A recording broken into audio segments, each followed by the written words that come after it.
warahmatullahi wabarakatuh. Kami dari kelompok 6B Praktikum Biokimia 1 yang beranggotakan saya Yanti Denia dengan NIM 061012822704. Saya Indri Lestari dengan NIM 06101118222704. Saya Fatma Adisi dengan nomor NIM 061012822752. Saya Seri Lestari dengan NIM 061012822712. Saya Adeli Anggreni dengan NIM 061012822748. Pada video kali ini kami akan mempresentasikan tentang praktikum titrasi formal asam amino. Selamat menyaksikan.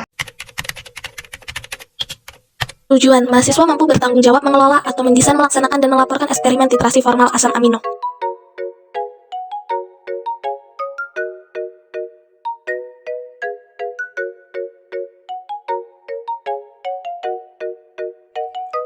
Asam amino tidak larut di dalam ether karena merupakan senyawa dipolar dan dalam air menunjukkan struktur kutub ganda, Zwitter ion, yaitu asam amino bersifat apoterik, artinya berperilaku sebagai asam dan mendonasikan proton pada basa kuat, atau dapat juga berperilaku sebagai basa dan menerima proton dari asam kuat. Berperilaku ini dinyatakan dalam kesetimbangan berikut untuk asam amino dengan gugus amino dan satu gugus karboksil. Untuk menetapkan asam amino dapat ditentukan melalui titrasi formal. Titrasi formal asam amino adalah metode penetapan asam amino berupa titrasi dengan larutan basa setelah ditambahkan larutan formaldehid untuk menghilangkan kebasaan gugus amino. Menurut teori Zwitter ion, apabila suatu asam amino dalam larutan dititrasi dengan basa, ini berarti hidrogen dari gugus amonium yang dititrasi. Gugus amonium dari asam amino adalah buffer pada pH tinggi atau di atas pH 11. Karenanya tidak mungkin untuk menitrasinya pada titik akhir suatu indikator. Reaksi yang terjadi dalam titrasi dengan menggunakan formaldehid merupakan reaksi pembentukan dimetilol. Siapkan 100 ml larutan gelatin 5%, atur temperatur 38 derajat Celcius. Tambahkan 1 ml fenolphthalein atau indikator PP ke dalam gelatin. Tambahkan 0,2 m NaOH tetes demi tetes sampai warna merah muda timbul. Tambahkan 0,1 m HCl tetes demi tetes sampai warna merah muda tadi hilang. 25 ml larutan tripsin, tambahkan beberapa tetes fenolphthalein atau indikator PP. Tambahkan 0,2 m NaOH tetes demi tetes sampai warna merah muda timbul. Tambahkan 0,1 m HCl tetes demi tetes sampai warna merah muda tadi hilang. Tepat pada jam 0, tambahkan tripsin tersebut ke dalam gelatin yang ada di inkubator 38 derajat Celcius. Setelah tercampur rata, ambil 10 ml campuran, masukkan ke dalam 100 ml beker gelas. Didihkan larutan campuran tersebut untuk merusak enzim di dalamnya.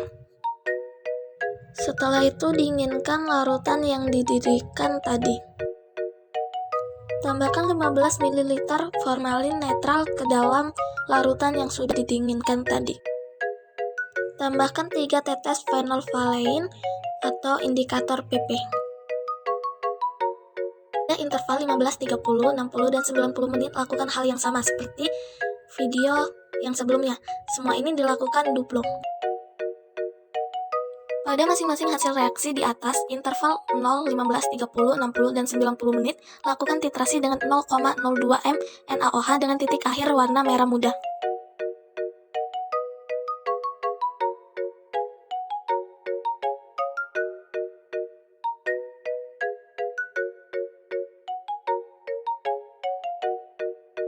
Berdasarkan hasil pengamatan yang didapatkan, semakin lama interval waktu inkubasi maka jumlah NaOH yang dibutuhkan tidak stabil, yaitu bertambah dari menit 0 sampai 15 dan menurun dari menit 60 sampai 90, di mana hal ini disebabkan karena terdapat kesalahan dalam penetralan gelatin, yang mana seharusnya dicampurkan dengan NaOH 0,2 m, tetapi ditambahkan dengan NaOH 0,02 m, di mana hal ini dapat mempengaruhi volume NaOH yang digunakan dalam proses titrasi. Maka dalam hal ini konsentrasi asam amino akan ikut terpengaruh menjadi menurun dan membuat volume NaOH yang diperlukan pada saat titrasi juga akan menurun untuk nitrasi banyak asam amino yang konsentrasinya terus rendah tersebut. di mana diketahui bahwa seharusnya semakin lama interval waktu inkubasi, maka jumlah NaOH yang dibutuhkan semakin bertambah. Dari hasil pengamatan didapatkan bahwa pada waktu inkubasi 0, 15, 30, 60, dan 90 menit, maka rata-rata volume NaOH yang dibutuhkan untuk menitrasi larutan asam amino tersebut berturut-turut, yaitu 17,3, 19,6, 17,4, 3,65, dan 3,75. Pada titrasi ini seharusnya dapat diperoleh kurva titrasi asam amino dari hasil hidrolisis protein dengan menggunakan enzim tripsin. Pada kurva titrasi formal asam amino dengan NaOH didapatkan bahwa kurva naik pada semakin waktu inkubasi, maka volume NaOH yang diperlukan akan semakin bertambah.